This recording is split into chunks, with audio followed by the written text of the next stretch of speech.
This show is brought to you by the All Pro Nation Radio Network. Be sure to like and subscribe and check us out online at allpronation.com, where fans have a voice.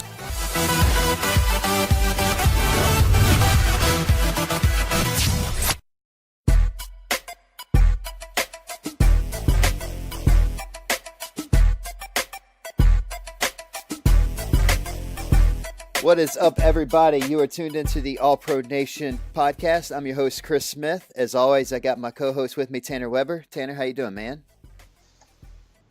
Doing good, man. Doing good? How's that weather up in South Dakota treating you? It's pretty crappy. Just got like 12 inches of snow in the past 2 days, so I'm ready for some warm weather. And then, we got two guys with us that'll probably not understand the 12 inches of snow because they're out in sunny Los Angeles, California. How you guys doing? Good, Chris and Tanner. Thank you so much for having us on. Yeah, that kind of made me cringe a bit when I heard the weather. Honestly, we can't complain about that over here. Yeah, we were 77 degrees today, and I was sweating. So we're thinking of you out here in the West Coast, but hopefully that gets works that way a little bit. Yeah, absolutely. Today is going to be our final installment of our State of the NFL. We're going to be discussing the NFC and the AFC West. And so we've got James and Bear with us.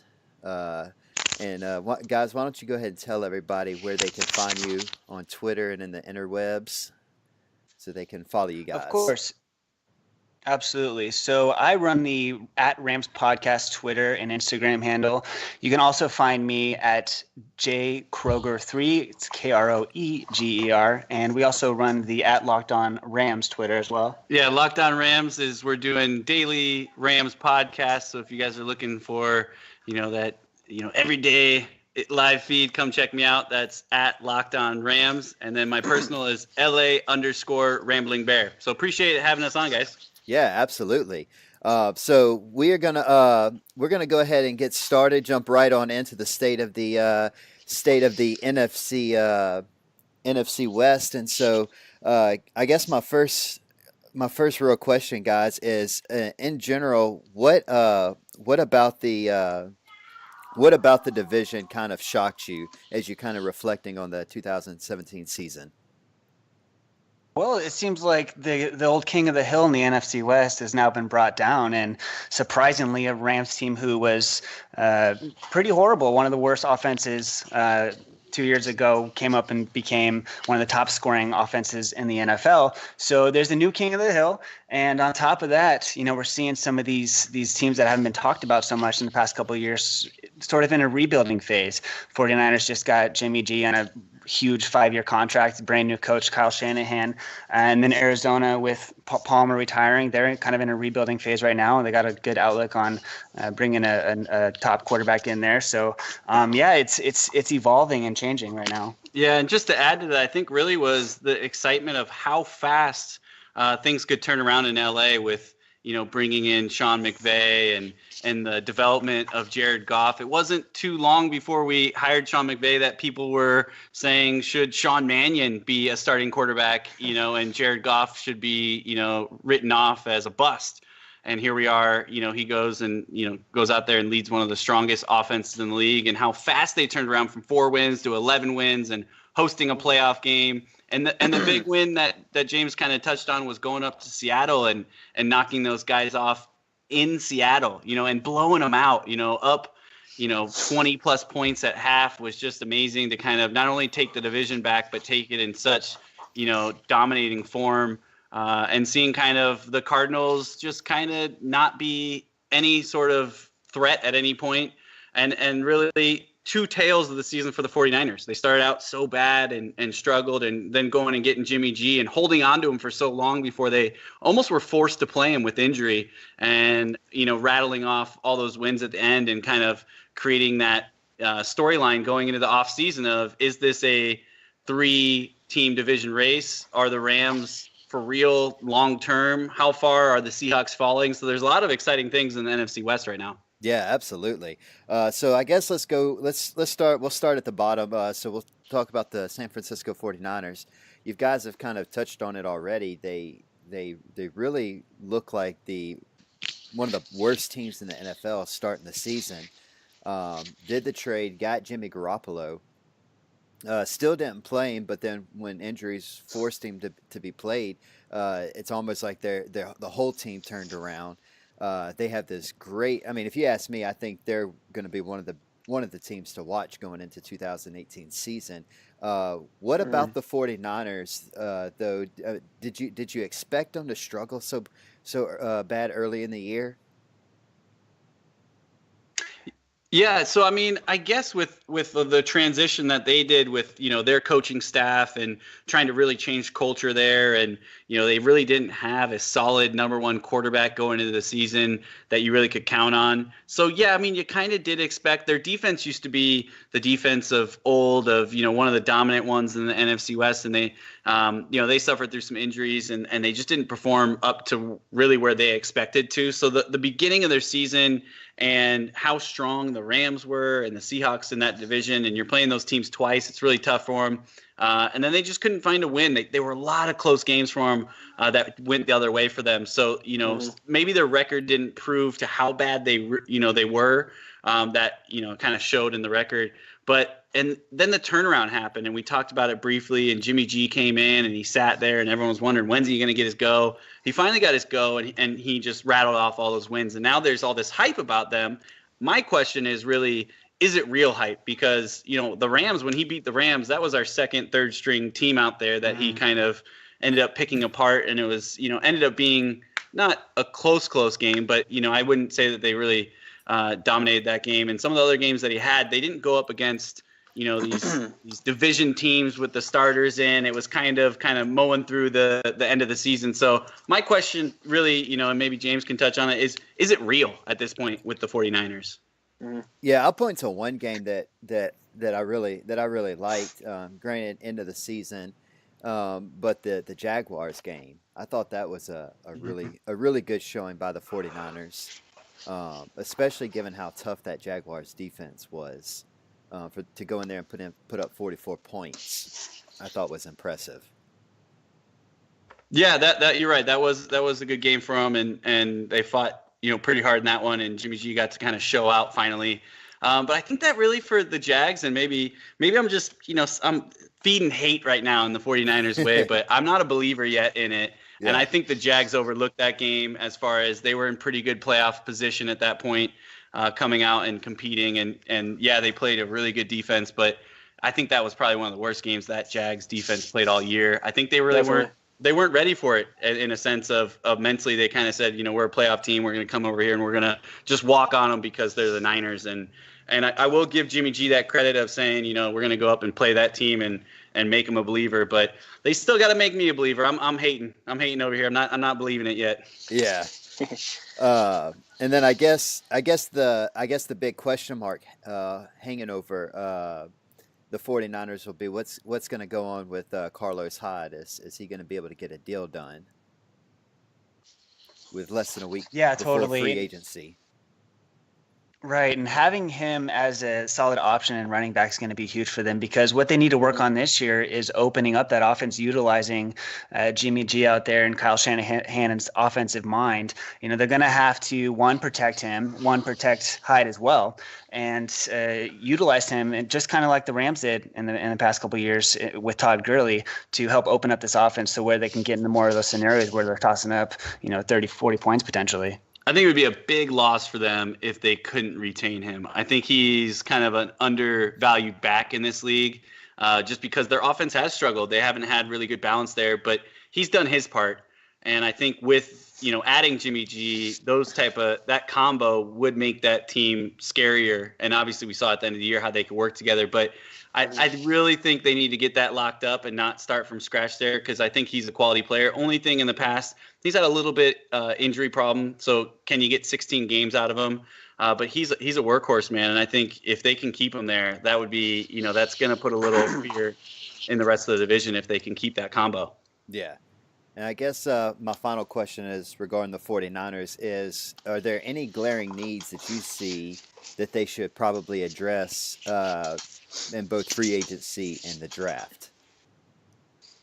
Yeah, I mean, kind of like how we just touched on Hyde, we need their offensive line to guarantee to give Jimmy G time back there and also open up some holes for their running back. Otherwise, they're not going to be able to open up this offense. I know that they did just sign a 2-year extension for $8 million for Gilliam, their offensive lineman, but that's a piece where they need to really focus, just like the Rams did in the offseason. They got Andrew Whitworth and John Sullivan, who gave Jared Goff so much time back there and really opened things up for Gurley. I think the 49ers are really in a similar situation in a sense where they need to provide solid blocking for those two. Just another piece real fast, on the defensive side of the ball, Bear mentioned their defense back in the day was very bragworthy, but you need to help your offense out and have a solid defense back there. And there's even been some random whispers. I don't know if what Bear's going to say to this, but Trumaine Johnson, our fellow Ram. I was just going to ask you about that.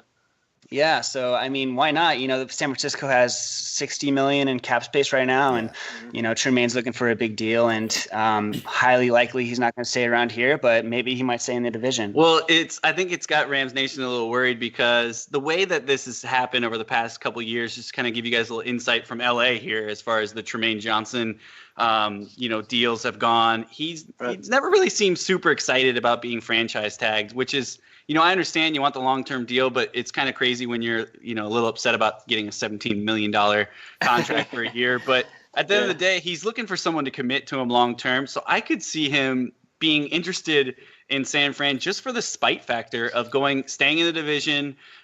He's very familiar with the other 3 teams in the division. So staying there, getting the big payday, like James said, they've got money to spend. And he might not be the only Ram that might be, enticed to go up to San Fran, because one of my big needs I see for San Fran is that big time wide receiver. Sammy. Yeah, and Sammy's out there now that we, put our franchise tag on LaMarcus Joyner. They've got Goodwin and Robinson up there. I think they passed on tagging Robinson, so he's a free agent this year. So if they don't retain him, I don't really see him as that big number 1 wow factor with Jimmy G. So they're going to look to get somebody that can go with them. I mean, you spent so much money on your quarterback, you're going to, 1, want to protect him, and 2, give him someone to throw to.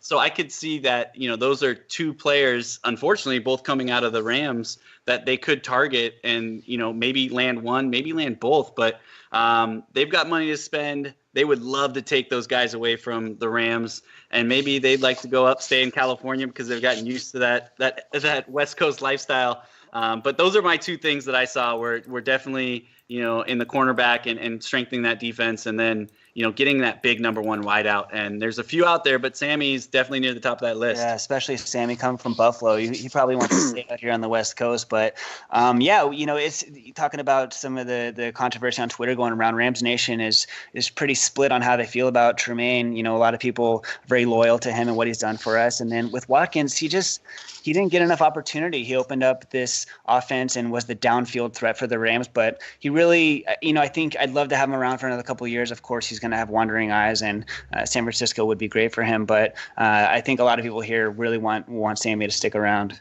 Mm-hmm. Yeah. I think Allen Robinson's probably a name to look forward to for the Niners.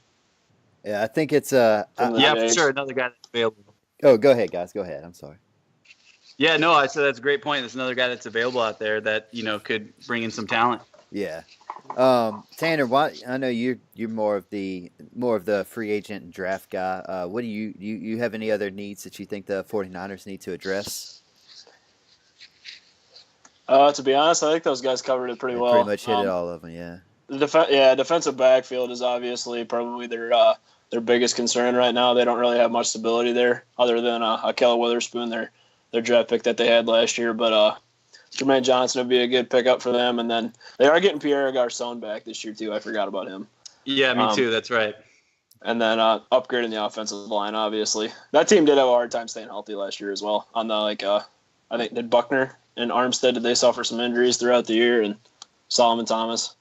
Yeah. And we don't know what's going to happen with Reuben Foster either. I know he and John Lynch has really been preaching high character guys, and he's definitely not showing that already. Yeah, I think they're doing that weird double standard out there, and he tried to pretend like they're not. They had I think it was a cornerback last year, a defensive back that messed up, and they cut him right away with the domestic violence, and then this happens with Reuben Foster, and they're like, well, it's a case by case thing. It's like, no, that's your first round draft pick. Yeah. Your high pick and he's a stud. So you're not going to let him just really good. go and get picked up by the Raiders, who are like, you know what, that seems about right over here. Or the Bengals, one of those teams that, seems to have, a past of turning around some of those, off-field problems into a big success story. So we'll see what happens there. But I think that's kind of some BS too, because a guy that was maybe not even a draft pick of theirs or low end, and they're like, see ya right away. And then Reuben Foster, and like, no, he's really a good guy, I promise. Yeah. And the crazy thing about Reuben Foster is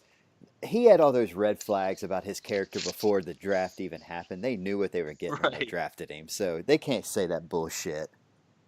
But didn't he freak out on a nurse during the combine? Yeah. Yeah, he's an interesting character, but they made it work down in Alabama, and that was kind of a serious program. But I don't know what you got to do to get him in line. But we'll see how that's going to definitely play into what they're doing in the offseason. But so far, they're sticking with him. Yeah, absolutely. Yep. All right, so let's move now. We'll move into the Arizona Cardinals. I think the Arizona Cardinals were the biggest surprise to me.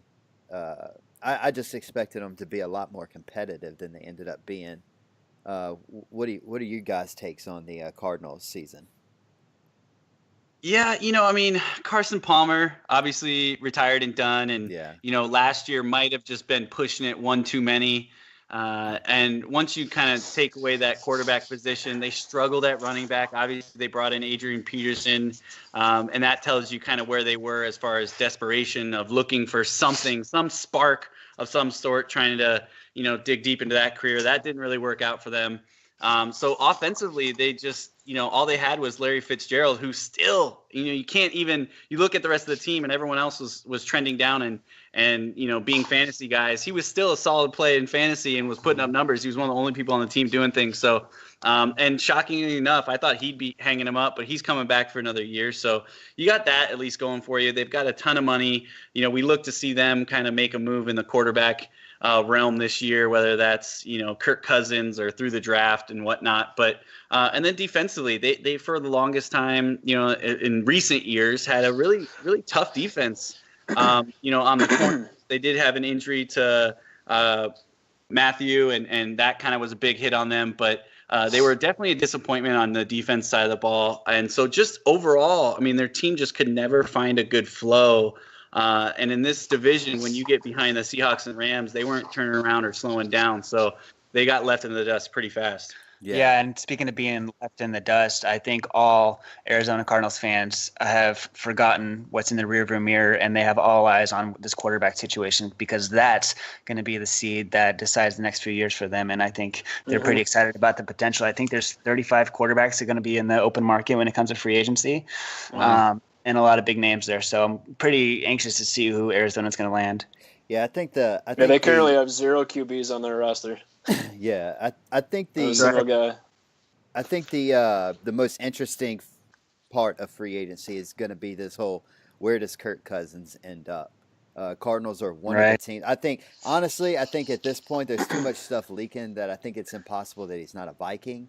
But free agency still a week away. There's things can change, and I think a lot of teams are going to go after him, and once he falls, then dominoes will start to fall. But I think he's going to be that first big piece when it comes to the quarterback market. And the Cardinals are realistically a team that he could go to. Yeah, absolutely. Bear and I had this conversation earlier today because I agree with you. I think that he's probably going to get into Minnesota. I was chatting about potentially Case Keenum coming back over to the NFC West and being a good fit for the Cardinals there. So, yeah, you're right. It's going to be whatever happens to Cousins is going to kind of have a trickle-down effect on the rest of these guys. Yeah. And so, of course, then there's other free agent quarterbacks: Teddy Bridgewater, Case Keenum. So, Sam Bradford, so all familiar with the system that they run there. So that could work. Another interesting storyline is the Tyrann Mathieu kind of rumors going around. Will they be able to re-sign him? Will he stay? Will he leave? What do you guys think about that? Yeah, I actually follow him on Twitter, and he's just as interested as we are in it. He was kind of tweeting about it, and he said, he kind of retweeted something and said, "Who wants me? Where am I going to go?" So when you start to see that from the player, I know the social media world, allows any person to get media out to the world. I mean, we saw even today with Sammy Watkins tweeting out and kind of having, thoughts about what was going to happen before the tag was released, and he was as interested as anybody else. So I think just kind of seeing the way that it's being handled right now, that he's open to it as well as far as being moved on from. So, players in this day and age, and I don't blame them, but when they start getting put in trade rumors and, they're finding out via the internet, that means something to them, and it kind of leaves maybe a nasty taste in their mouth. So, and when you're losing games and maybe you start to go, hey, maybe this isn't the best situation for me. And obviously, they've got a new head coach that's going to be coming in there.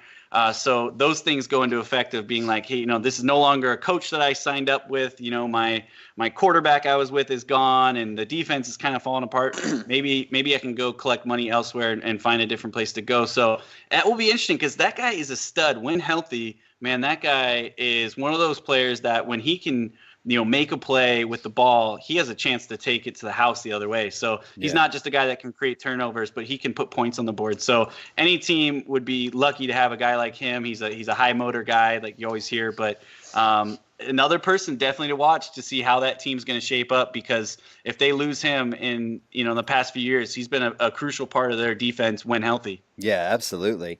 And then sticking on the defensive side of the ball, I'm sure in the NFC West, y'all have a ton of respect for this guy, but I feel like this particular player gets no respect across the league. Patrick Peterson put together another monster year, and I just don't think teams around the league really respect him as a number one cornerback. I totally agree, and I think that kind of goes to people kind of looking at that defense as a whole and not so much seeing some of the standouts. Another guy, and I think that's why those, Matthew and Peterson together on the field are so, dangerous, because it's tough to find a spot in the secondary at the time where you want to kind of risk a pass or kind of try to squeeze one in there, because those guys are playmakers. And Peterson, same thing. Another guy that when he gets the ball in his hands is just dangerous to take it the other way. Obviously, they had him doing punts and kickoffs for a while. I don't know if he did punts as much last year. I think they're trying to kind of preserve him a little bit more. But when there was ever a big play that needed to be made, you'd see him back there getting a punt. And I think you're right. Being in Arizona, you're not in your top of your division in the last couple of years. You kind of start to fade individually, and a lot of people don't throw to him anymore. I know Sherman saw that for a long time up in Seattle, where a lot of people were like, well, is he really the best cornerback? And I was like, well, just look at the numbers. Like if quarterbacks are afraid to throw his direction, which it seems like they're starting to throw at Sherman a little bit more these days, but you can kind of pick up that they're just not going there. And I think that's one of those things where he doesn't get the credit, because some of the opportunity to make those plays have kind of, gone down in the fast. Yeah, he definitely doesn't get the credit. And the best part about him is he's 27, I believe. So, in this rebuild quote for the Cardinals, he's hopefully will be around there to, maybe earn some more of that nationwide respect. Yeah, absolutely. Moving over to the offensive side of the ball for the Arizona Cardinals, I think it's going to be interesting. I'm not sure if I've missed it. Maybe he hasn't said. Larry Fitzgerald, is he going to be back for another year? Yeah, he's coming back, and that was one of my things. Yeah, it's shocking me. It was funny because me and James did a podcast for Locked On Rams, and we basically retired for him. We're like, and Larry Fitz isn't coming back. So, and then like 2 days later, he was like, no, I'm coming back. And I was like, well, we already said he retired, so I guess we're going to have to let's do another one. Biting at the heels for some all-time records here. Yeah, so. he's not too far off of T.O., I think it's receiving yards or catches, and then he's got a couple Jerry Rice records that are within reach, and then some are just so far gone that he's not going to be able to get to. But I really think for him, it's kind of he's one of those freaks of nature that are in just tremendous shape, and he has been relatively healthy in his career and hasn't had Especially in the past couple of years, he's been taking care of his body. So he's still one of those guys that runs around like a young buck. So I think he feels healthy enough to come out. Probably doesn't want to leave on, Carson retirement, a really, I don't know how many wins they ended up with, probably 4, 6, something in that range. I mean, it wasn't a lot, but maybe he wants to come back and kind of finish a little bit higher where he did and go chase those records, more of a personal thing. But I was shocked when I heard that he was coming back, but he's that dude. I mean, I put Larry Fitzgerald on that list of players of all time that are so deserving of a Super Bowl ring and are going to retire without one. And that's just unfortunate. And that catch and run he had versus, the Steelers, where you thought not only was he going to get the ring, but he was going to have the moment, the MVP award, the big play that did it. And then Big Ben comes down the field and hits Antonio Holmes in the corner, and you're like, and it's gone. Yeah.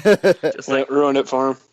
And that was, it's still one of the best plays in Super Bowl history. I mean, that catch in the corner, but and if that doesn't happen, Larry Fitz, his catch and run might have been, one of the top 10, but man. And then of course, staying on the offensive side of the ball, I didn't expect there to be a very big market for John Brown, but apparently, there's a lot of teams interested in him. He'll have takers. Yeah, and so if the Cardinals are going to want to retain him, they're probably going to have to pay up a little bit more than I think they initially expected to. Yeah, and that's the crazy thing. I saw a report come out that there's in salary cap money, it's close to like $1 billion that teams have collectively, and it's one of the highest amount of cap space that's available this year. And it's guys like John Brown that are going to take advantage of that. And I think that's another reason why we tagged LaMarcus Joyner, because teams have more money than typically they usually do, and that's just going to drive the market up. Guys like John Brown are going to go, instead of getting that 6-8 mil a year, now can push a team in a bidding war to get him up to 10 mil a year or whatever it may be. And that was another reason with LaMarcus Joyner. We were just kind of afraid that if we were going to get in a bidding war, a team, like the Browns are going to come in with their $100 million and go, well, it's not going to kill us to give you 3 more mil a year, and we're going to steal you. So John Brown's definitely one of those guys I think is going to take advantage of it. Another guy that's just kind of sneaky good down there, Larry Fitz is the guy, the big show, the big name, and John Brown's just kind of been, kind of a production guy that has, put up big numbers for him at times when thrown to. So I think if he can be a part of an offense that, he can find a good fit, he's going to get paid though, by somebody. And I don't know if it's going to be justified, but someone's paying him money.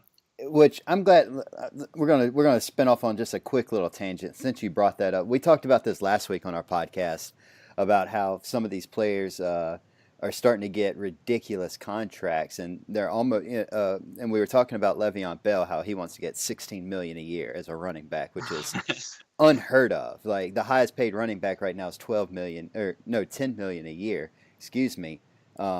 And so he's wanting to reset the running back market over $6 million per year. And teams have that capital right now because the salary cap's continuing to rise year over year. But there's going to come a time where they're going to be tapped out on money, right? And teams are going to be paying quarterbacks $40-50 million a year and not being able to build a team around them. Do y'all see that happening?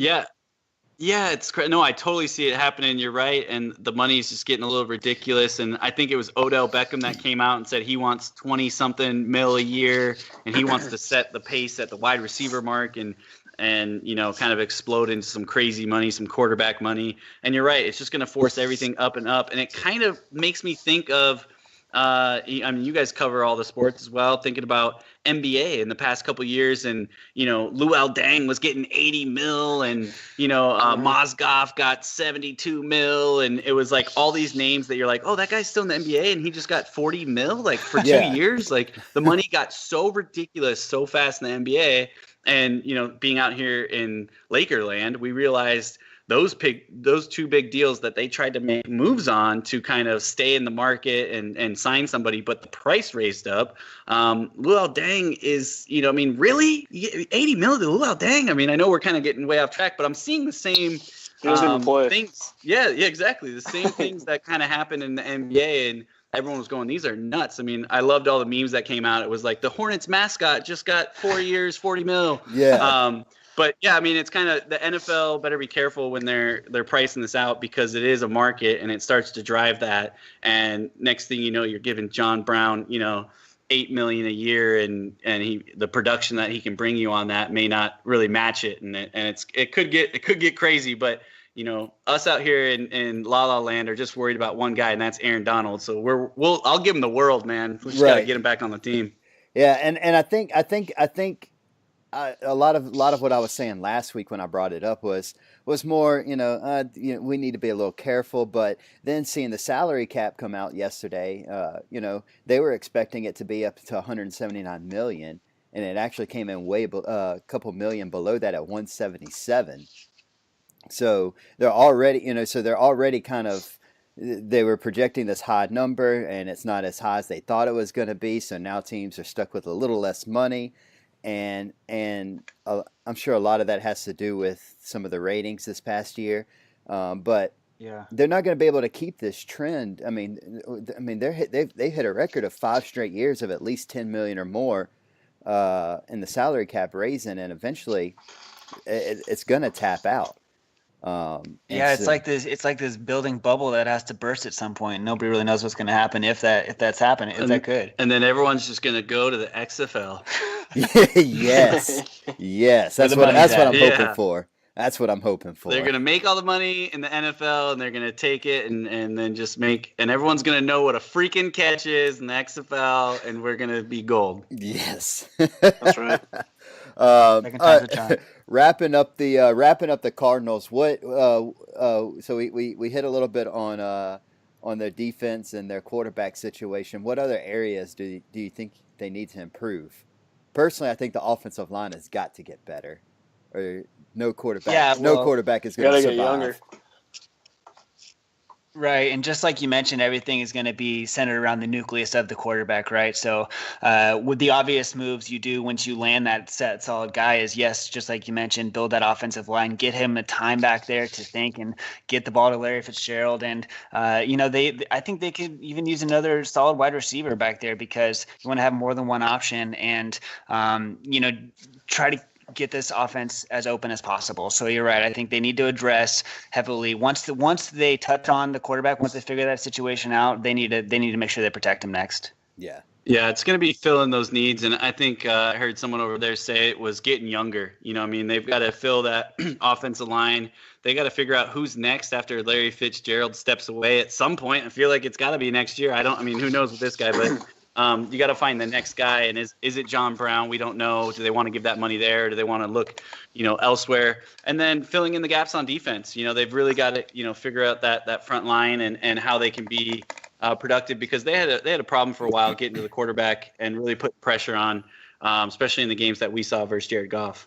Yeah. Mm-hmm. For those that don't know, the Cardinals actually had the oldest roster in the league last year. Average age is 26 years old. Wow. So yeah, they got to get younger in a lot of areas. Yeah, they definitely do. Tanner, you have anything else you want to add on to the Cardinals? No, they did a good job touching on that too. They're a really interesting team because they have a lot of talented pieces with Matthew Peterson and Fitzgerald, David Johnson. He's coming back this year, but at the same time, they have a lot of holes that they need to fill. I've already mentioned they don't have a single QB on the roster right now. Carson Palmer retired. Drew Stanton's gone. Blaine Gabbert's gone. So they need to add QBs in free agency and through the draft probably. They need to get younger on the offensive line. Maybe a guy like Connor Williams out of Texas. That'd be a good tackle for them to upgrade. Jared Valdir might actually get cut. I know he's a valid cut option. They need some cap space. They're actually below the league average right now. And if they want to go out and get a QB and be able to put pieces around him, they need to take care of some options there too. Mike Iupati maybe even get cut, but they did a good job covering the defense, too. So there's some linebacker depth and a starting corner across from Patrick Peterson would be a good place to start there, too. Yeah, I would agree. The Cardinals are interesting just because some of their needs are pretty glaring, and you're like, oh, shit, how are they going to survive if they don't address these? But then the other side, they have a lot of talented players, and I could see them if they knock this offseason out of the park. I could see them being right back in the mix next year, Sure. if all things pan out. So, all right. So now we'll move into the Seattle Seahawks. Once the king of the NFC West, and kind of feels like the empire there is starting to fall apart, crack. And what do you guys think? What were your overall what's your overall outlook of the Seattle Seahawks in 2017? I think you're completely right. The empire is starting to crumble. They rely so much on Russell Wilson, who's currently playing for the New York Yankees right now, playing a little baseball on the side. So he's not thinking about football, but everybody in Seattle should be, kind of shaking in their boots a bit. There's been talk about Michael Bennett potentially leaving. That defense is just starting to crumble as well with Sherman's injury last year and a few other injuries on the D.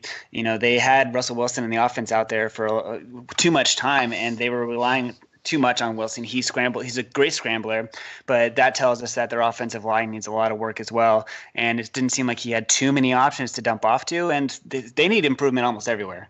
Yeah, James, we kind of said at one point that, they went from the Legion of Boom to the Legion of Whom with the injuries and how that kind of developed throughout the year with Sherman's injury. And then obviously this news about Michael Bennett. They've been very open about anyone's available over there. And the funny thing is I think it was their GM come out and kind of said, we're kind of just going with the flow. And, we're really open to anything. And I'm sure they've got a plan, but he kind of sounded like they don't have a plan. Like they're just going to, maybe we'll trade Michael Bennett. They're being a little too casual. They're being a little casual. But, James mentioned it right off the get-go is I think there was a crazy stat I saw earlier in the year that, Russell Wilson contributed to like 98.2% of their offense. Yeah. And, when he's your, almost your leading rusher and your leading passer, and he's not one of those guys that's sliding all the time or, not taking those big hits. So how long is he going to be able to last with that offensive line is terrible. I mean, horrible offensive line. That was one of the major keys on why we just dominated them up in Seattle. Not only was our offense just clicking on all cylinders, but, Aaron Donald, you might as well just start him in the backfield in that game. I mean, he was just flying through double teams and triple teams. So they really got to fix that offensive line, and they have no rush game. I mean, they've really struggled. They brought in Eddie Lacy. They put him on a diet restriction. They had a weight bonus for him, and he really didn't do much. Thomas Rawls was on and off injured, and, he had a flash in the pan a while ago where they thought he was going to be the answer. They just kind of went through running back after running back. Six backs. Yeah, six backs. I mean, six backs and no offensive lineman. That's not a very good, equation, and that's why you saw Russell doing everything. Yeah, and they're so all over the place. They didn't obviously franchise anybody this year. They didn't really have too many options for that. Their defensive tackle Richardson maybe could have been there for $14 million, but they have 16 unrestricted free agents that are going to hit the market, and they just, like Bear said, they're all over the place. They're rebuilding like the other two teams we talked about, but I don't think they have as much direction and focus as the other two guys do. I will say one thing with the Seahawks. Go ahead.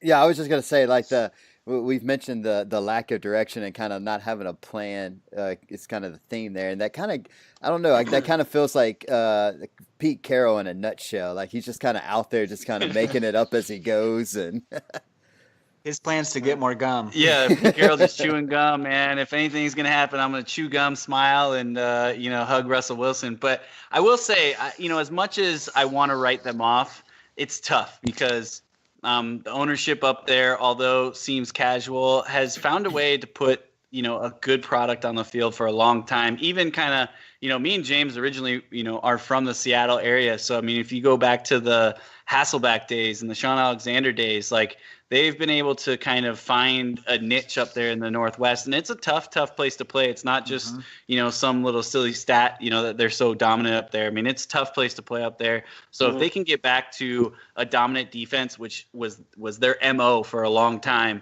and I think they kind of got away from that, and, get back to the running game, get an offensive line, let Russell, when he was really successful, he was really just throwing the ball like 15 to 19 times a game, and he'd run occasionally here and there, but he wasn't, when they were making those big runs, it wasn't because he was going crazy, and now it's all on him, but they're lacking in so many other departments. Yeah, he's their top passer and their top rusher, but kind of like what Bear was saying, they don't have anything to be excited about or to center anything around at this time. Seattle's got a great fan base, great place to play, but right now it's like all signs are pointing to Russell Wilson, but it's they need something to be excited about over there.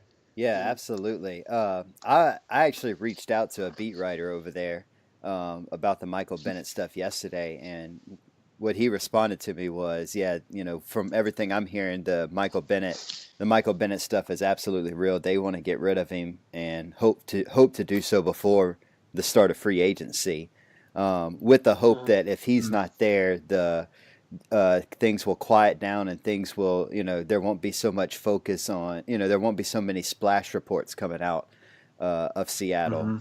Him being obviously a very vocal player on social issues.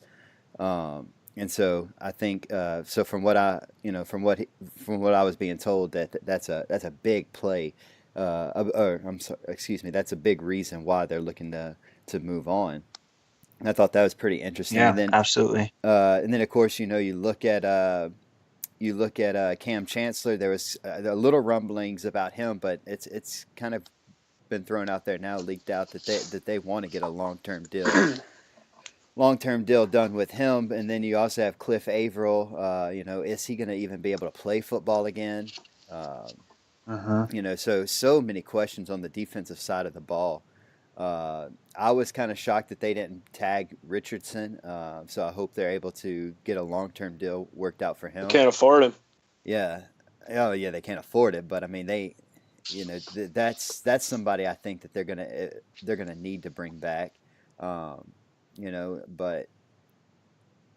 the defense just it's not what it was. I just don't know. It's crazy from being so good just a couple of years ago. Same with the offense. Yeah, and then the offense, it's Russell Wilson or nothing. And I said this throughout the season when we were kind of doing our MVP outlooks, and more and more every week I said, I think Russell Wilson he's not going to win it, but I think he should.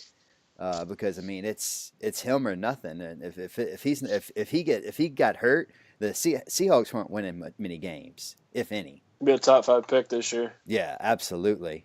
One thing I saw circling around the Twitterverse, because everybody on Twitter is a professional and knows everything. Hot take. Everyone's got a hot take. But Frank Gore possibly going to Seattle. What do you guys think about that? You know what?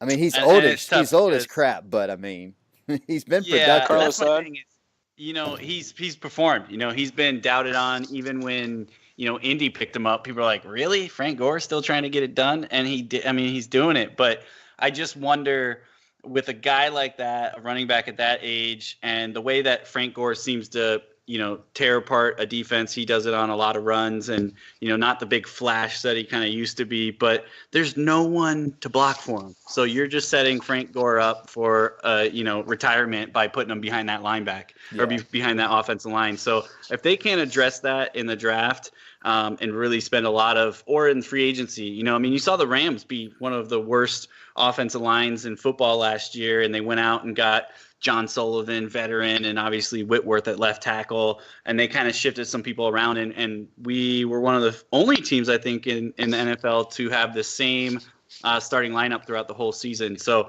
they're going to need something like that. They're going to need to really put some energy there and then go get a running back. But I would, if I was a Seahawks fan and I heard they were bringing in Frank Gore to get behind that line, and I know they're going to work to improve it, but that would make me pretty nervous. Yeah, we just mentioned that the Seahawks need something to be excited about, and then you hear the news that Frank Gore's heading over, and it's like, Okay, well, yeah, he has 13 seasons in the NFL. He's 35 years old already. He did rush for almost 1,000 yards last year in a crappy Colts offense. So he has potential still, but I don't know how much longer that's gonna come into play. And like Bear said, I would maybe have a focus on the line ahead back-to-back years. Your big signings are Eddie Lacy and Frank Gore. I mean, if I'm a Seahawk fan, I want my money back. Yeah, and running back's that position where you have it one year, and then next year you just don't.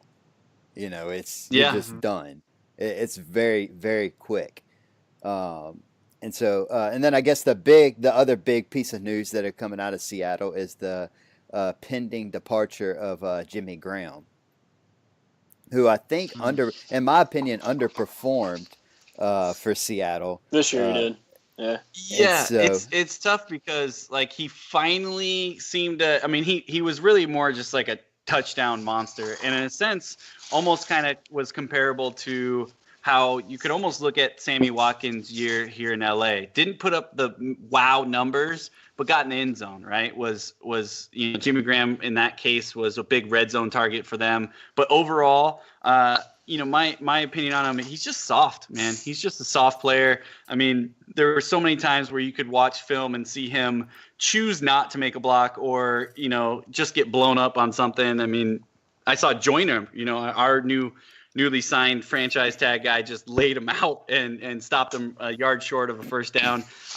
Me personally, if I was Seahawks, I would probably be good with it. They tried that experiment for a long time. He finally got some touchdowns, but, he's – just doesn't really. He never really seemed to kind of fit in well with that team and really buy into what they're doing there. And he was always he just kind of looks like he's more concerned about him than really doing what's best for the team. So as a Seahawks fan, if I was a Seahawks fan, I would probably be good with that. But he finally just started turning around, so it'd be tough at the same time. He did start to turn it around. I think he had 10 touchdowns last year. But as Barry mentioned, I think the chemistry in general. I think his chemistry with Russell Wilson during the beginning of the season just wasn't quite there. They did kind of start to get it together, but they're talking about maybe having him go back to the Saints, who we all know could potentially be looking at a Super Bowl contender next year. So that makes a lot more sense from his perspective. But as from the Seahawks perspective, that I just don't think that chemistry was going to work out with Wilson. And the Saints used him kind of more like a wide receiver, a little bit more like Gronk. They would wide him out and put him against a smaller cornerback and look at matchups. And Seattle really tried to put him back into that traditional tight end and use him on blocking and keep him inside the routes and, not really kind of utilize him as much as probably what he was comfortable with. So you could tell that adjustment was tough for him. But going back to the Saints and getting back with, Sean Payton and that play calling and Drew Brees, throwing the ball, 60 times a game, it feels like might be better suited for him. But in Seattle, if you can get something for him, you might want to do it because they gave up, they gave up a lot to get him. So it would be kind of a disappointment if, he came in, didn't do a whole lot in his career with the Seahawks, even though finished with those 10 touchdowns. But definitely something to keep an eye on as they're kind of retooling that team in general in the offense. Yeah, and just to spin off real quick, can you, James, go back and say that little snippet that you said about the Saints possibly being on a Super Bowl run next year? I'd like to just hear that again. Sure. That was a joke. I'm a Saints fan. I just like to hear it. Okay, well, that's the last you'll hear of that. I'm just saying, but no, they're absolutely looking great, and you never know. These guys killed it this year. Yeah, I mean, the Saints are one miracle in Minnesota away from making it. Yeah. Run. I had to go. Did we bring it up? We did. But we got both sides of the spectrum here. I mean, you two. We got the Vikings guy. Me and Tanner didn't talk for a week afterwards. Yeah. Oh man, can't even imagine. All right. So the Seahawks. So we've kind of hit on a lot of topics about where things they need to address. Is there anything that we may have missed of what they need to address this offseason, draft or free agency wise? I feel like one spot we didn't talk about was wide receiver. Paul Richardson's a free agent, and other than Doug Baldwin and Tyler Lockett, they don't have a whole lot. Can Russell Wilson catch his own passes, I guess? Yeah. He could. Marcus Mariota can, so maybe he touchdowns.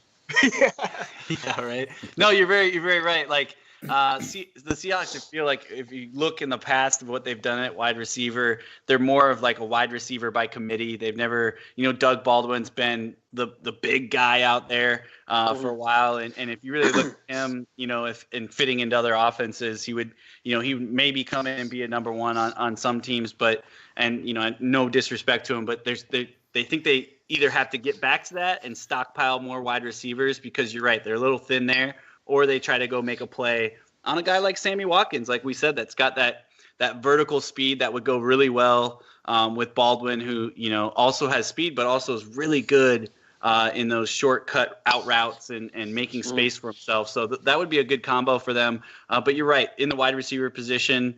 But it's so hard for them to just look anywhere else besides starting with that offensive line. I mean, I can't say it enough how bad that offensive line was. So I would assume that they can't they're hit the wide receivers if Russell Wilson only has 1 second. Yeah. So they've got some things to do, but like I said, don't count them out because Seattle's been known for putting together a quality team, and Pete Carroll, as much as we kind of joke on him, is a heck of a coach and finds a way to get the best out of people. And one guy that may not fit in another team will come in and perform over the top. So he's got that grandpa vibe. Is he he does, not the man. He's got the exciting grandpa vibe. Yeah. Though, kind of like grandpa vibe. The guy that took a lot of money at USC, grandpa vibe. Steal your bubble gum. Yeah. Come on, man. You didn't have to bring up USC, did you? Oh man, it just was very convenient the time that he left. I just find some of those. He's like, I'm going back to the NFL. Screw you guys. You're gonna get suspension. Reggie Bush, get back to Heisman. We're both going to NFL. Man, that's right.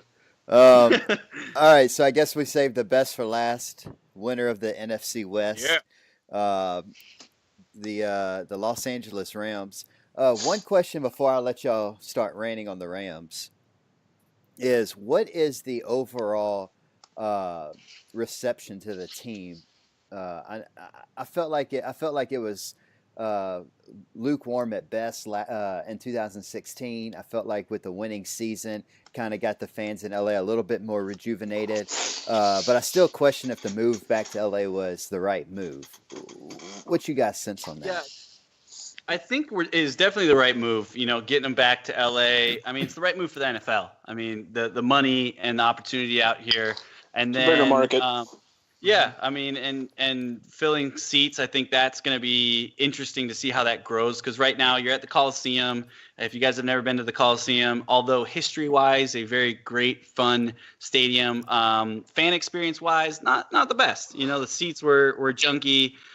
You're kind of parking. There's no shade. They've been out of water a few times. Yeah, 95 degrees. So it's a tough place to fill for NFL. I mean, it's a little different with college. They're not doing alcohol. It makes things a little simpler.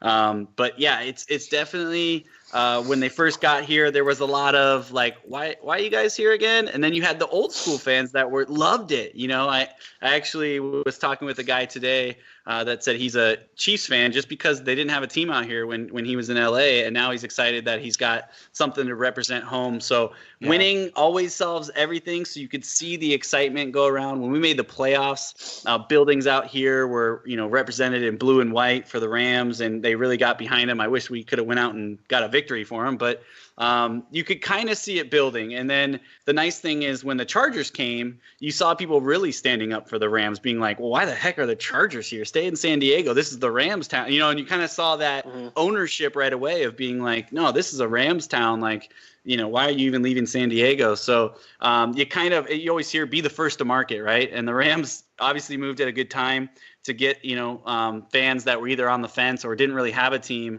And it's a unique fan base. Like I said, you got the old timers, you got the people that jumped on because they were really good, you got people that young guys that just wanted a team in LA. So it's a really unique fan base as well, which I thought was pretty interesting. LA is pretty unified with our sports teams out here, the Lakers and the Dodgers, but we didn't really have any unification with football. You go to a sports bar during football season and there's all sorts of jersey colors around. So everybody from all over the country, obviously in the melting pot of Los Angeles. But, the beginning was a little rough. There was, sort of two sets of fan base. There was the guys who've been waiting 25 years who were huge huge Rams fans back in the day. And then there was, a lot of those guys had kids at this time, and the younger people and everybody that's new to Los Angeles kind of had the opportunity to officially have their team. Of course, the first year was horrible, and we weren't selling too many seats in the Coliseum, and it didn't look great. LA expects championships and great teams that get the national coverage, and we really had a turnaround this last year. And I think a lot more people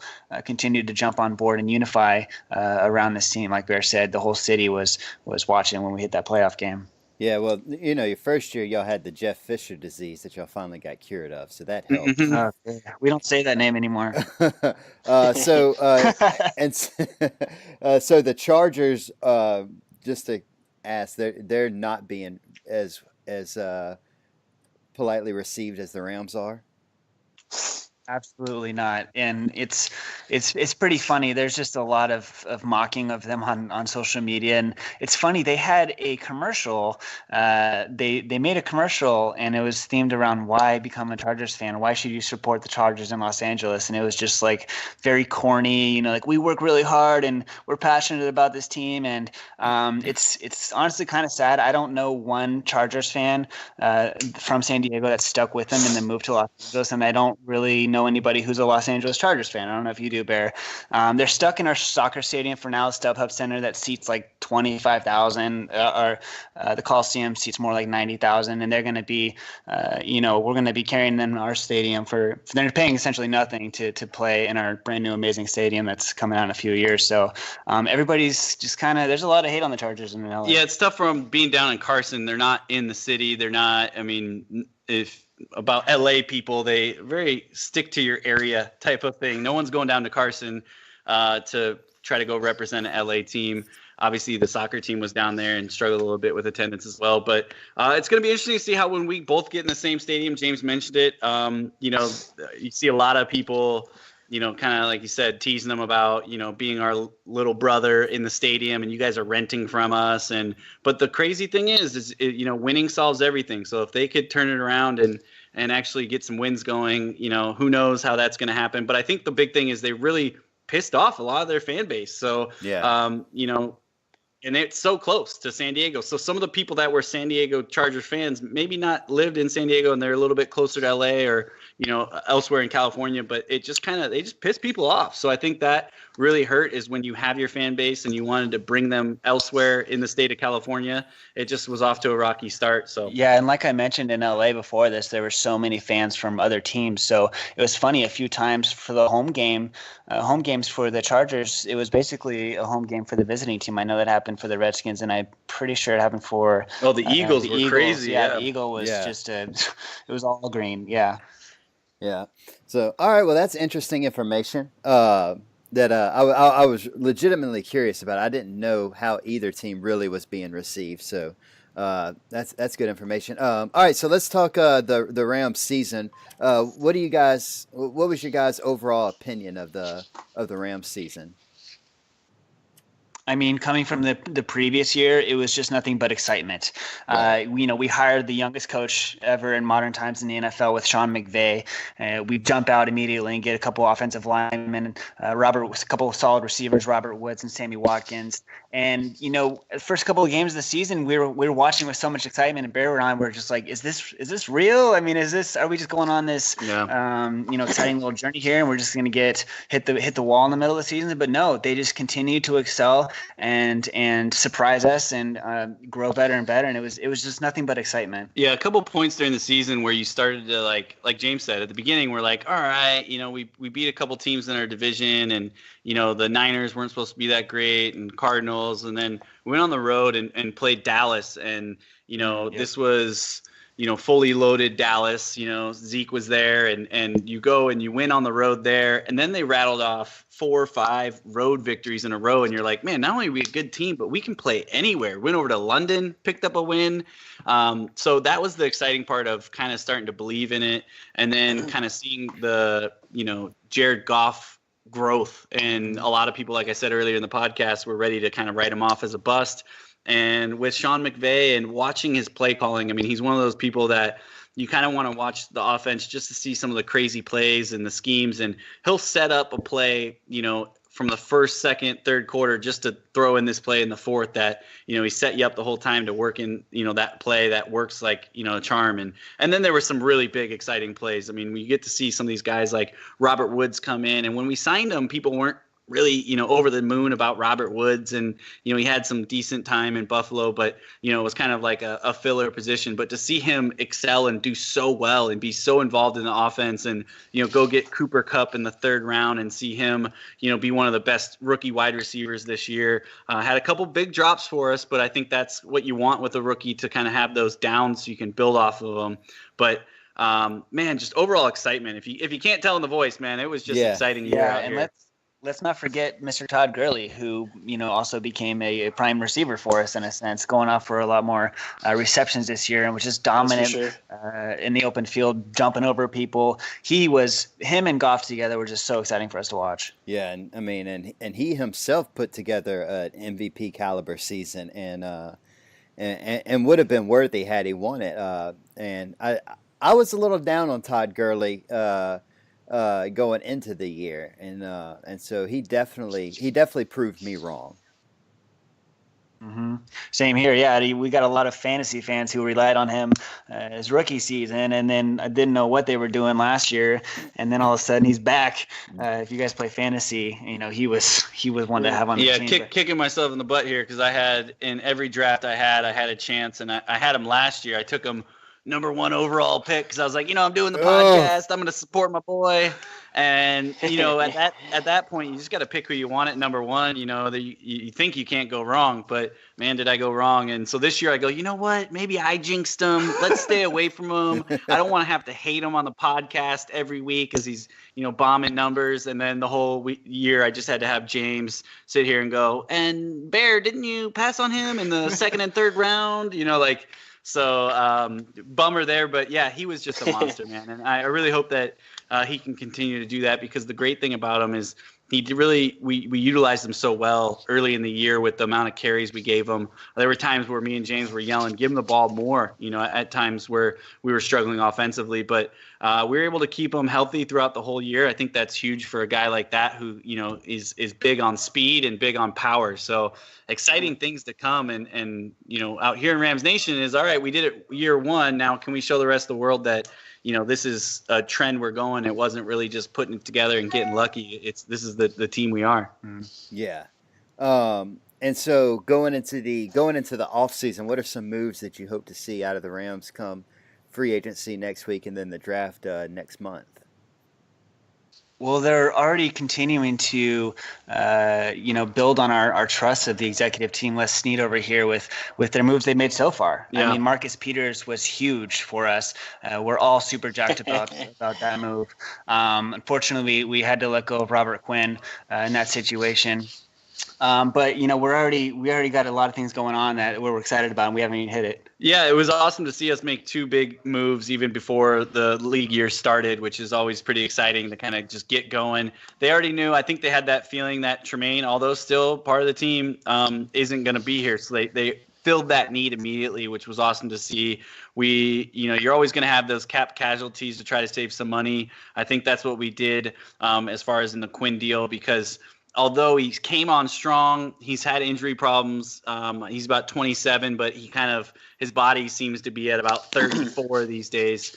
And he was getting a lot of money, so we freed up some cash there. I think the big thing is, can we keep some of our other players? Obviously, we franchised LaMarcus Joyner. Can we keep Sammy Watkins? What do we do with the big contracts that we have as far as Ogletree and Barron? So it's really keeping our guys and then continuing to be aggressive. And we've seen it with Les Snead. He's not afraid to make trades, go up and get the number 1 pick. I'm really curious what he's going to do here. We finally have a first-round pick. Are we going to use it? Are we going to trade it away to get more picks? We're just kind of we're entrusting in Les Snead, which is crazy because 2 years ago, everyone was going, get Fisher out of here, get Snead out of here. And I think it just goes back to that Fisher effect. Fisher was really screwing up everybody's life, man. Yeah. The quarterback, Keenum, even on the offense with Tavon Austin, he was the one that, gave the thumbs up for a 4-year, $40 million to Tavon Austin, who is basically a bubble screen at best. He is terrible. He is terrible. So I think that's part of the offseason move. Get rid of him, get some of that money back. I think we only saved about $3 million, but if we saved $50, I'd probably okay that deal.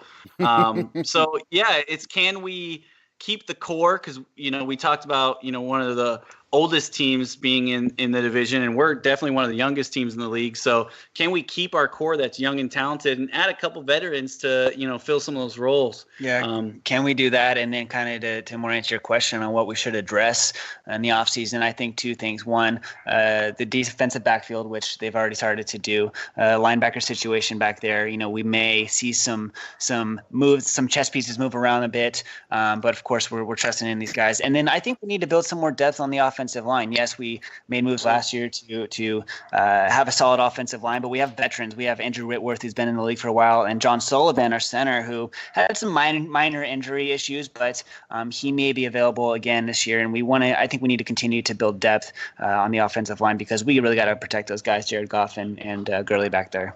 Yeah. All right, so I was going to ask you about the Marcus Peter thing. I was going to kind of close with that one, but since you already brought it up, we're going to talk about it now. As a Rams fan, do you not feel that it's a little weird that the Chiefs just gave y'all one of the best corners in the league for almost next to nothing? It's really too bad we couldn't get a Chiefs guy on here tonight, Chris. You know what? It's great, right? It's interesting because, as we mentioned earlier, both of us kind of grew up in the Seattle area, and he's a former UW who got kicked off the team and obviously has some of those off the field, but more in personality, not so much in, domestic violence or, drunk driving stuff. It's more of just like, he just kind of seems like a punk is kind of what is coming out of camp out there. But what I love about it is, we've got Grandpa Wade Phillips as the D coordinator, and he's probably one of the coolest guys. And if you guys don't follow him on Twitter, I'll give him a plug here. Go follow him on Wade Twitter. Phillips is the man. He's hilarious. And he's done it in his past. He's taken guys that have that, that big attitude that everyone says we can't work with them. And he's found a way to make it work and to get the best out of people. I think what they're going to do here is just fit him in there, let him work with Wade. And if you listen to that interview with him, when he got traded on the NFL Network, he talked about he had a great relationship with Andy Reid, and he respected Andy Reid when he came and kind of put him in check and, suspend him at one point and kind of disciplined him because he said, I think he called him Big Red. Big Red was always looking out for him, and whether it was through discipline or not, he respected him as a man, kind of coming to him and telling him face to face. I think that's what he's going to get with Wade Phillips. I don't see his personality being an issue here. I think if you look at what the Kansas City Chiefs were doing, they're looking to just go a different direction overall. Obviously, they've moved their quarterback, and they're going to give Mahomes the keys to the car and let him, run with it. So I think for us, we just found someone ready to dump at any cost, and we jumped in there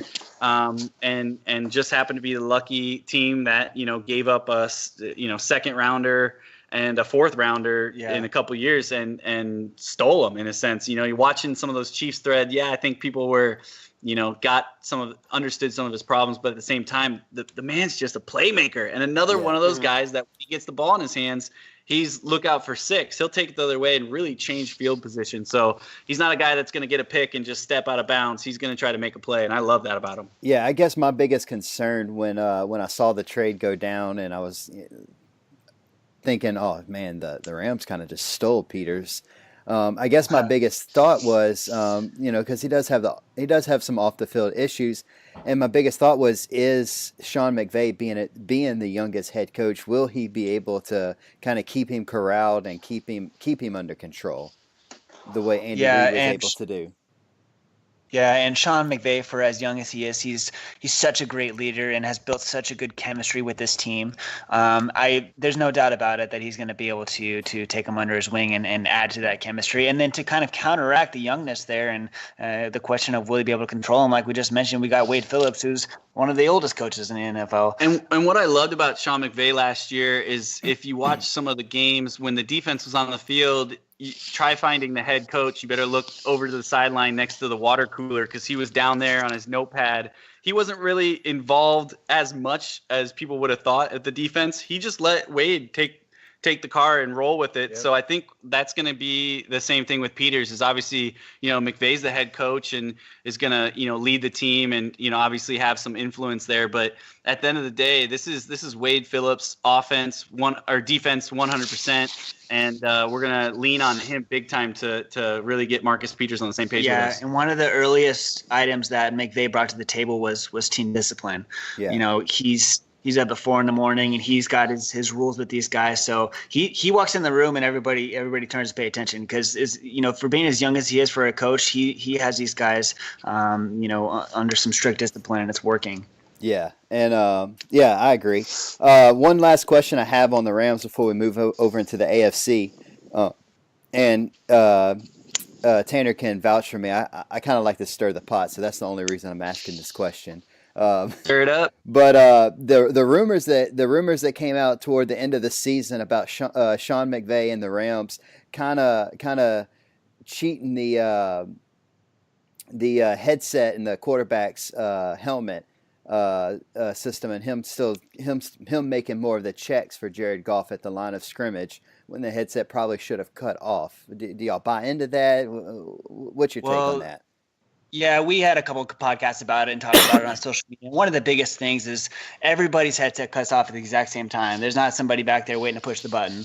Right. It's automatically cut off, and it's a standard NFL rule. So, two things about that. He is very quarterback oriented, and yes, he is kind of letting them know what to look out for. But at the same time, if you're a defense and you go set to the line with 12, 13 seconds left, and that's the way you're going to be set for the rest of the time, then you're a bad defense. You got to be able to adjust in those last few seconds, and Jared Goff does a great job at that. Yeah, and one of the things that McVay kind of talked to that is that was one of the reasons, if you go back and watch the pace that they broke the huddle, they were in and out of that huddle so fast so they could get up to the line. And when you got a second year quarterback in Jared Goff and he hasn't had a lot of starts, I don't blame a head coach for wanting to be in his ear as much as possible. So get him to the line as fast as possible and be right there with him to kind of coach him on some of these things. And like he said, is we get cut off at 15 seconds like everybody else. If we were, manipulating it and deflating balls and stuff, then come at us. But we're doing what everyone else is doing. We just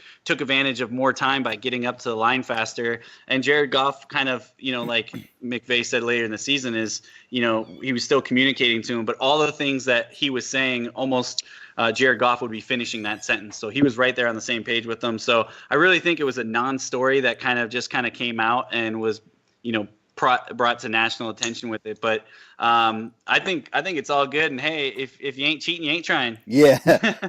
Do you think the competition committee might try to alter the rules to prevent that from happening in the future? Or do y'all think they're just whatever? It's just going to. I think they've got their hands full with. What's a catch right now. Don't even get us started on what's a catch here. What they're going to do with, concussion protocols and the, marijuana thing and, allowing that as being a form of medicine. They've got a lot of things on their hands. Cutting off a radio at 15 seconds, I think it's going to be low on the list since it's kind of been that way for a long time. I don't see a change there. Yeah, I agree. I mean, if they were getting any type of competitive edge, I think it's little to none because honestly, the head coach is on the sideline, so he's not exactly seeing everything that the quarterback is seeing. There may be something that he doesn't exactly can't exactly see, and I don't know. I think it was people trying to find a reason for the Rams' success and not giving credit where credit was actually due, and that was good coaching and great play by Jared Goff. Yeah, and I started watching that a lot more detail when that news came out, just to kind of see how long McVay was talking to him a lot of the time. And I think it was just like Bear said, one of those stories that it's just something to talk about, and it wasn't really anything. Yeah. All right, so we're gonna jump on. One more question. What team do you think is primed to win the NFC West next year? Do you think it's still the Rams until somebody can take it from them? Yeah, I think no doubt about it. I think we'll be Homer over here, and no doubts about it. I think as you look at the division top to bottom, I again with the Jimmy G, I want to see it to believe it. I want to see a full season before I start buying into that hype. I think they're definitely going to be better. And Seahawks, I think there's too many moving pieces on what they're doing unless they go out and pick up a couple, really big free agents or nail a couple of big draft picks. I think the Rams are primed to really just cruise into being that leader in that division. Everyone's got to follow suit. So it's going to, that's why we play the games on Sunday. But I would be very confident circling the Rams as coming out of that division. Yeah, and what team do you think is going to be their biggest threat? Is it still going to be Seattle, or do you think it's going to be San Francisco? I think it goes Rams, Seattle, San Fran, Arizona. I think in that 2-3 flip there of San Fran and Seattle could definitely go either way, but yeah, I think it's going to stay kind of how it is right now. I agree with that, but honestly, I wouldn't be 100% shocked if 49ers crept up there and started biting at our heels a bit, or Seattle's heels, but I kind of agree with Bear's order there. Okay, cool. All right, so let's move into we're going to move into the AFC West. We'll just kind of go around the horn on this one. Since our AFC West guy couldn't join us tonight, so we'll start at the bottom, the Broncos. When you look at the Broncos team, I think the number one glaring need is a quarterback. And they had a revolving door at quarterback. They've also kind of been thrown in talks with Kirk Cousins. They definitely they have the money to be able to get him. Again, I think we've already discussed. I think Kirk Cousins is probably going to be in Minnesota, so they'll probably be looking at more of a Case Keenum. I think he would fit perfectly there. But if I'm being honest with myself, I think it's going to be Paxton Lynch's job for somebody to take away from him. I don't think they're going to be willing to give up on a first round pick this quick. Real quick on that, I feel like Paxton Lynch, and I didn't follow the Broncos too much as far as their quarterback, but I feel like he already kind of had a shot at late in the season and couldn't keep it, and they moved around quite a bit in quarterback. So if he does get the nod to start the season, I think he's got a quick trigger pull on if he can get it done or not, because sometimes you just have to move on. And I think he didn't really play well when he had opportunity. I think he was banged up a little bit early in the year, but quarterback's going to be huge for him. They better go out and get somebody, because who they got in the building right now, I don't think he's going to get it done. Yeah, and I would have a hard time believing that with the season that Case Keenum had last year, if he ended up over there, that they wouldn't seriously consider starting him. Yeah, absolutely. Tanner, what do you think about the Broncos? I still think they're probably going to draft somebody fairly early, but I would be shocked if they didn't go out in free agency and pick somebody up. I think I could see maybe any of the three Vikings free agents QBs. I've seen Case Keenum's name is probably the one that's been the most associated with them. He sounds like, I know Ben Albright, if you guys know him, he's actually from Denver, so he's got some pretty good Broncos insight. But he's tweeted out that Kirk Cousins is obviously their plan A, but if Cousins decides to go to Minnesota or the Jets, it sounds like Case Keenum is plan B. So yeah, and I thought it was interesting that would make the most sense. I thought it was interesting that John Elway came out and said that he's not ready to blow it up and get into rebuild mode. That he thinks he still has a good. What's that? No, they're not in rebuild mode. You look at their defense last year. They still had one of the best defenses in the league. They just lost so many games because the defense is on the field so long. Yeah. And once they get to the third or fourth quarter, they're on the field constantly. They're gassed out. They're tired because the offense can't move the ball, and I just think it hurt them down the run. Yeah. Yeah, I agree with that. I think it's maybe a rebuild mode on the offense side of the ball, because obviously they've got some things going at running back, and they've split carries there and had some production, but Demaryius Thomas has kind of fallen off from where he was, but that's heavily due to the fact of who the heck's throwing to him. So as James mentioned earlier, you fix the quarterback and you can kind of build from there.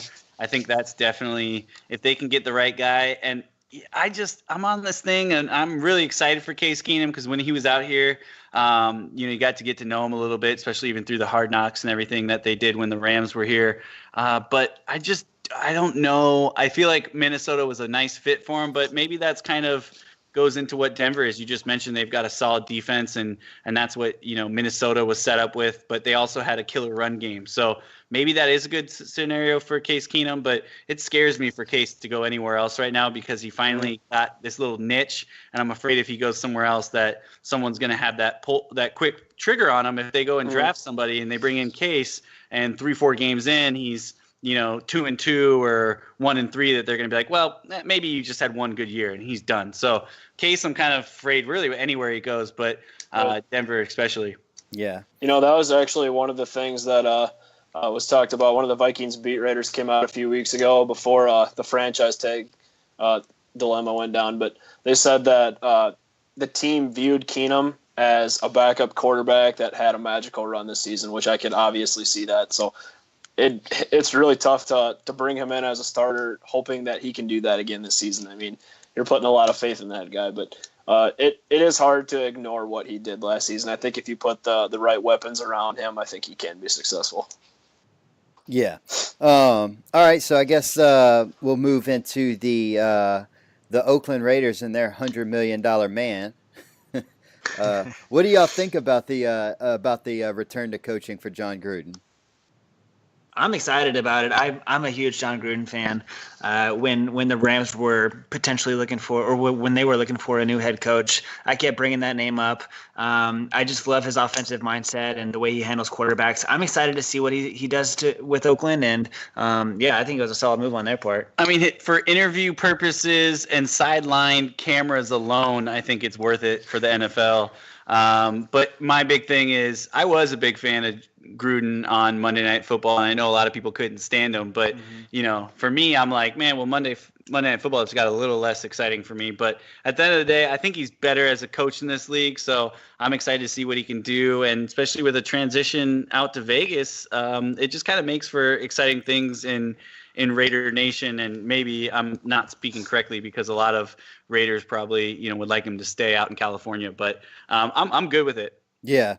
Yeah, I when I saw it, that's where my mind immediately went. Was this is more about the publicity of getting fans excited in Vegas than it really was about finding a good coach. I think he is a good coach. I think he's a little overrated as a coach, but he's still a quality coach that I think is going to be able to put some good seasons together. But I always felt like this was more about starting to pump up that publicity with the move to Vegas looming there.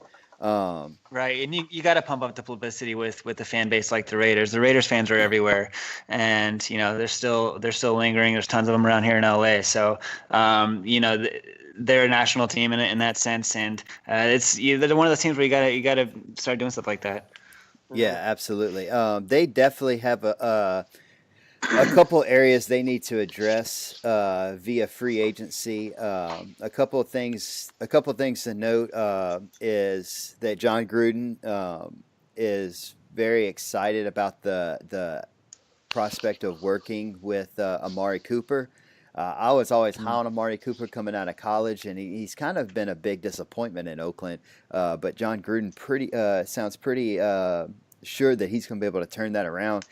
Even when as far as say that he wants Amari Cooper to be more the focal of the offense. So I thought that was pretty interesting.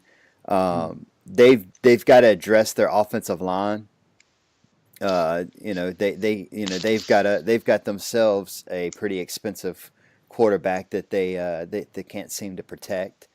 And then running back. I mean, Marshawn Lynch is, he's not getting any younger. He in my opinion, he was kind of a letdown this year. And so, I mean, they definitely have a bunch of holes they need to fill. Yeah, so, I mean, you did hit on Marshawn Lynch. I did want to mention that. I do think they need to get younger. I don't know. I just feel like you can't trust him. I feel like he could come out and say he's going to retire whenever he wants now. So I am kind of shocked that they brought Michael Crabtree back. I thought that for wide receiver was going to be a position that they'd have to address this offseason, but maybe not so much now. I actually think where they need to spend money this offseason is on their defense, because I feel like they had a really tough time stopping the run last year, and Khalil Mack has no help.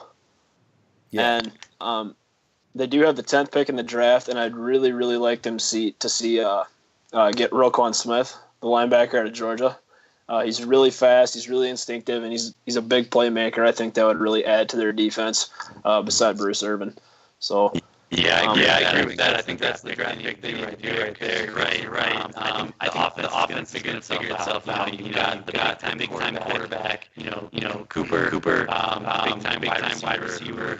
Showed signs of that a couple years ago with some plays he made. And I think they're moving on Crabtree, which is probably a good choice there. So maybe a little depth at wide receiver at some point. But and then figuring out running back. But yeah, I think they're really looking for best case scenario. It's fix that defense, get back to Raider football, and let your big time money quarterback throw the ball down the field and mix in the run. So yeah, I think that's a great pick, number 10 for them. Yeah, and so there's a lot of things that they could do. Other big news came out this week with Alden Smith. He turned himself into San Francisco police, and so they have. Released him now. Following that, of course, we talked XFL Colin. Yeah, we talked about him a second ago with because the 49ers released him and he went to Oakland, and now here he is having some off the field issues and no longer on a team, and a lot of players around the league that are friends with him saying that they're worried about him. So that's a linebacker now is all of a sudden a big need for him. I think it was even before this, but there's a lot of room for the Raiders to get better for sure. All right, sure. So next we're gonna move into the other LA team. Yeah, the LA Chargers. We kind of hit on them a little bit already. What is everybody's general outlook of the Chargers? I think it's tough because they actually, if you look at how they, were close to a playoff position at the end of the year, they had so many close games that they blew. They were in the lead so many times. Or came back and fought within, a possession. I think you saw something crazy, like 6 of their losses were, within 4 to 7 points or something like that. So they lost a bunch of tough games. I think they lost 3 games alone on field goals, whether it was their own miss or someone else making it. So they're right there from, like I said earlier, you win and winning solves everything. But I'm curious to see what they're going to do as far as the offseason. They've got some big playmakers on the defensive line with Bosa, and just being able to create pressure on the quarterback. Is Phillip Rivers going to be able to just stop being Phillip Rivers and having like one game where, he has 4 touchdowns and the next game he has 4 interceptions? I mean, we talked about Marcus Peters. If you go and run the Marcus Peters highlight, it looks like it's just versus Phillip Rivers. I mean, he was just a beast versus San Diego. So I'm glad we actually get to see San Diego. There I go. The Chargers come up. The Chargers are going to come up and play in the Coliseum this year. So, but no, I mean, there's some room there, but I think they're actually a better team than most people think. But can they make a push for the division? That's the next question for them. Yeah, I mean they made that late push this past year, and after having such a bad start, made a late push, ultimately didn't get it. So I think they have a lot of talent on the team. I don't think the team is as far off as some other people are suggesting that they are, and so I'd like to see another offseason and kind of see how they kind of put it all together. Tanner, what are some things that free agency draft wise that you could see them addressing? I'm actually really excited for the Chargers this offseason to see what they do, just because I think they know they need to add pieces now because Phillip Rivers, his window's closing. He's definitely not getting any younger. People need to remember that Forrest Lamp and Dan Feeney were two of the top guards in the draft last year. And they both didn't play almost the entire season. So those guys will both be back. That'll be huge for their interior offensive line. But their key weakness last year was probably on defense. They finished 31st in the league in rush defense. So replacing a guy like Brandon Mebane, I think that's how you say his name, but he he's not getting any younger either. So maybe a guy like Deron Payne or Vita Vea from Washington. Those would be two good run stoppers to help those guys, Joey Bosa and Melvin Ingram, out on defense. They could also address the strong safety and free safety positions as well. They need a kicker, too. I know it's boring talk, but damn, do they need a kicker. Yeah. Oh, kickers are important. Yeah. Yeah, the Chargers are an interesting team, man. They really are. They really could be one of those teams that are vying for that AFC West title.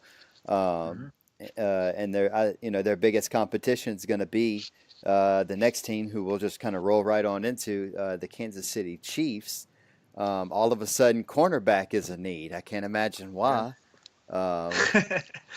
Then again, I think we all saw the writing on the wall for Alex Smith when they traded up in the draft to get Mahomes. Then especially after Mahomes had such a good game that last game of the season, I think we all kind of knew that was going to happen. But the Chiefs started out hot, got really cold in the middle of the season, and kind of got back up and whatnot. So I'd be interested to see how things kind of piece together for them going into next season. I agree. They I cannot believe that they traded Marcus Peters away and they didn't at least get a first round pick out of it. They don't even have a first round pick in the draft this year, so I don't know what you're gonna do about that. Tyreek Hill is their top playmaker on offense. Well, I guess Kareem Hunt too, but I think they could get another wide receiver. Tyreek Hill, he's a playmaker, but why he's so dangerous is because of what he can do after the catch, not before. I mean, he's not an insane route runner.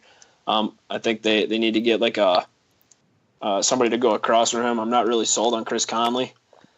They need a backup QB, veteran in free agency. Pat Mahomes has been handed the keys, like you guys have said.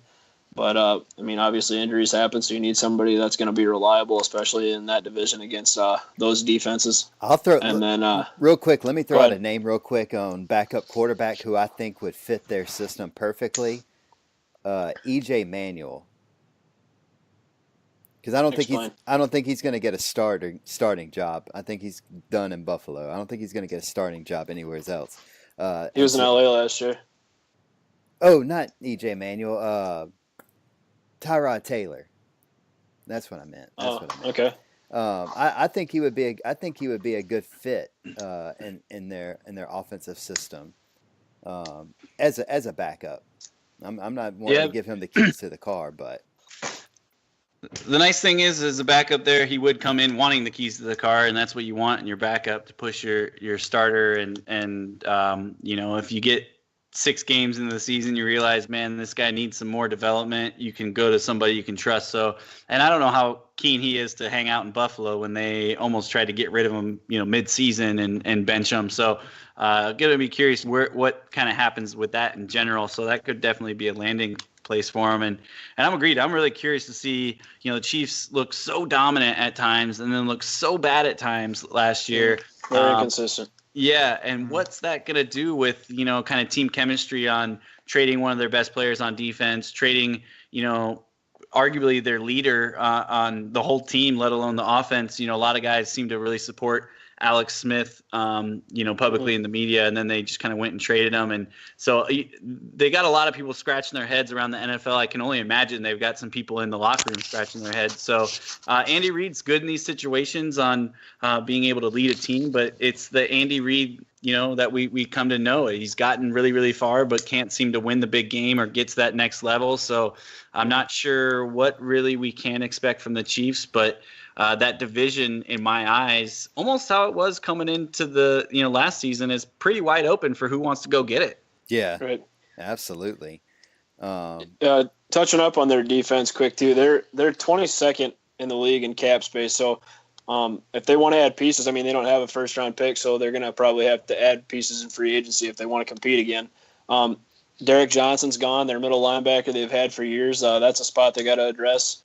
They need a nose tackle. Ron Parker, the free agent, they cut him. He's a free agent now.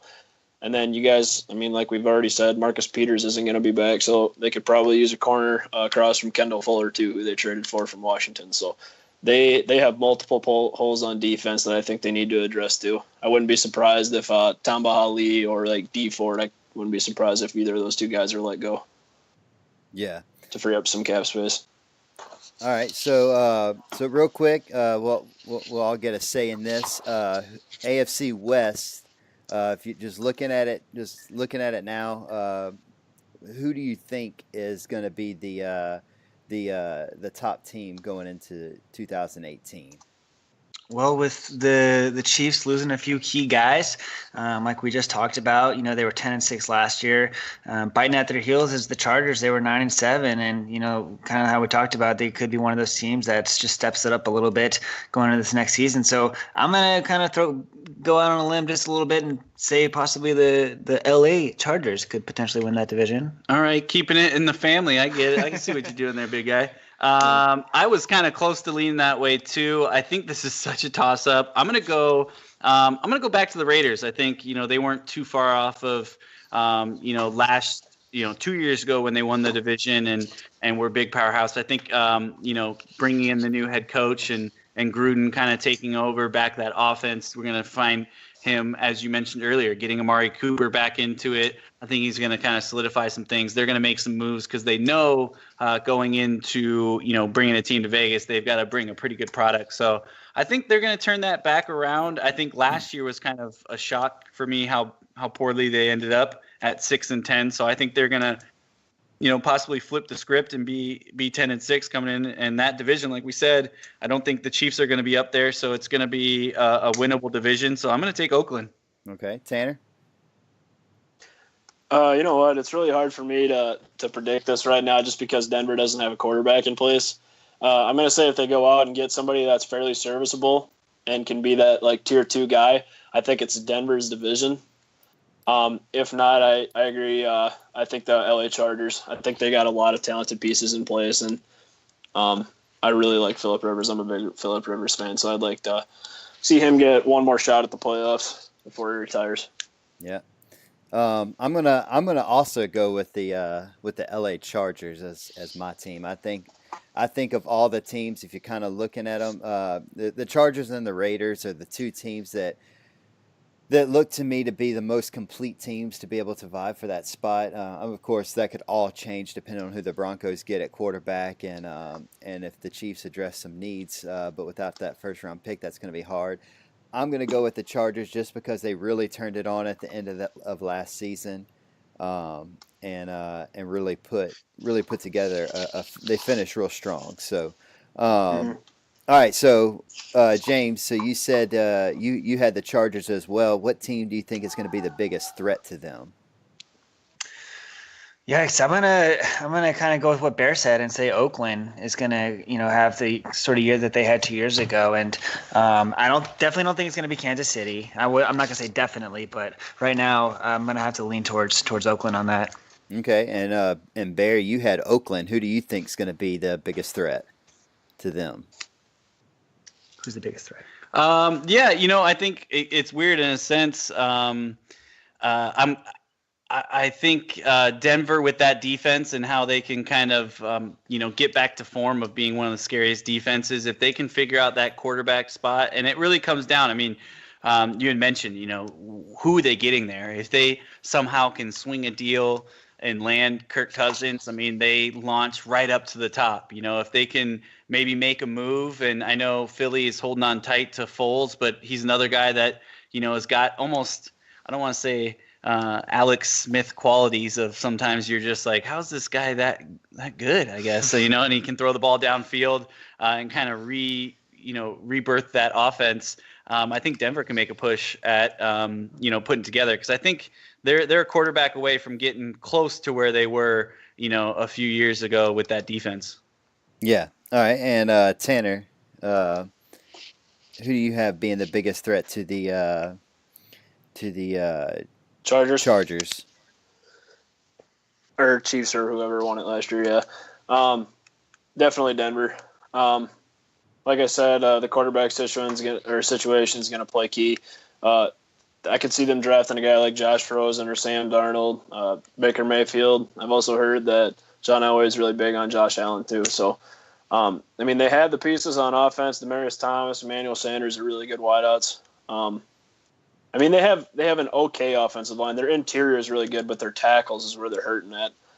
C.J. Anderson's a pretty serviceable running back, and we already kind of talked about their defense last year and how, I mean, they kept them in games, but towards the end of the year they started to falter out just because they were on the field so much. I think they just got tired, and they're full of injuries. I mean, Derek Wolfe was hurt, and some of their corners saw their fair share of injuries as well last year. Shane Ray spent the majority of the year on IR. So, Yeah. I mean, they still have Von Miller, Aqib Talib, Bradley Roby, and Chris Harris. So, I mean, they have very talented players. So, I'd definitely say Denver. Yes, and I picked the Chargers. I'm going to go with Oakland as the biggest threat. I think honestly, right now, looking at them, they're almost 1A and 1B in my mind. So, all right, well, that's going to wrap up the AFC West. Tanner, what's our weekly news and notes that you got for us?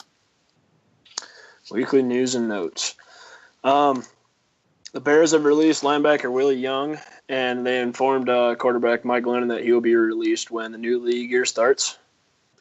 Steelers general manager Kevin Colbert says that Ryan Shazier will not play officially in 2018. So the Steelers will probably be in the market for a middle linebacker this offseason. The Panthers cut running back Jonathan Stewart. Matt Forte has officially retired. He finished his career with 9,796 rushing yards, which is good enough for 33rd all time. He had 54 touchdowns, 554 catches for 4,672 yards, and 21 receiving touchdowns. He signed a one-day contract yesterday to retire a Bear. The Jets cut defensive end Muhammad Wilkerson to free up $11 million. He has his first free agent visit tomorrow with the Packers. Pray to God he doesn't get signed. Former Bills quarterback Jim Kelly has announced that his cancer is back. So prayers to him and his family. We kind of touched on this already. Odell Beckham Jr. is rumored to be asking for $20 million per year in his next contract. The Falcons released tight end Levine Toilolo 1 year after signing him to a 3-year, $12 million deal. And they also cut defensive end Derek Shelby. Robert Quinn was traded to the Dolphins for a mid-round pick, and they are also swapping 6-round picks. Is that what it was, guys? Yeah, we're trading, a late 6-rounder, yeah. Okay. The Eagles cut defensive end Vinny Curry to free up some cap space. They are still, I think they're like at the very bottom of the league, so they got more cuts coming, but it sounds like they want him back. The Steelers officially franchised running back Le'Veon Bell. He's set to make $14.4 million in 2018. The Cowboys franchised defensive end DeMarcus Lawrence. He's set to make $17 million in 2018, which is an unreal number for a defensive end. Rams franchise safety LaMarcus Joyner, and it sounds like they still want to keep Sammy Watkins. Mm-hmm. Also prayers for that. Right. The Bears placed a transition tag on cornerback Kyle Fuller. They can match any offer that a team creates. He's set to make $13 million this season.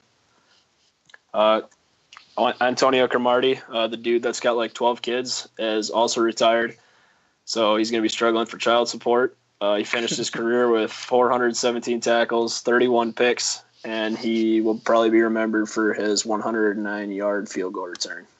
Not remembering his kids' names on Hard Knocks like 8 years ago. That was pretty classic. That was pretty funny.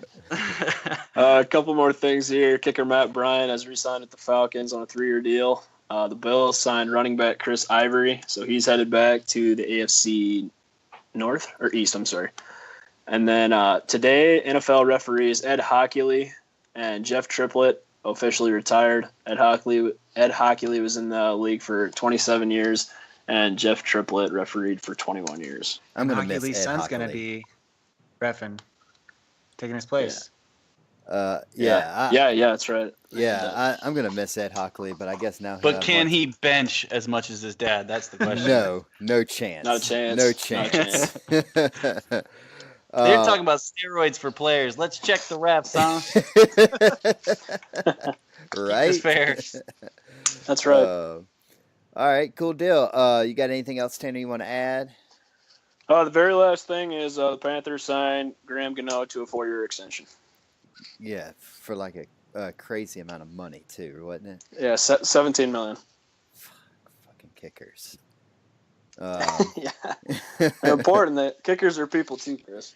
I know. But Graham Gano is also the same person that they wasted a franchise tag on last year. So Yeah, Care that's about right. them. all right, cool deal. Guys, y'all have anything else y'all want to add? Open forum if y'all have y'all want to rant on anything else. No, I think we're just excited to get back to some football, man. This offseason's been fun, a lot of stuff going on, and it's still, we still got a lot to go, Yeah. and we're ready to get back on the field and for the Rams to show that this is the trend we're going to be doing for the next 5 years or so. Yeah, Absolutely. absolutely. We're also, for those that don't know or pay close attention, next Monday is the official date that teams can begin tampering with free agents. Yeah. And free agency starts next Wednesday or Thursday? Thursday. So next week's show is going to be fun. We'll have some news on the rumblings of free agency.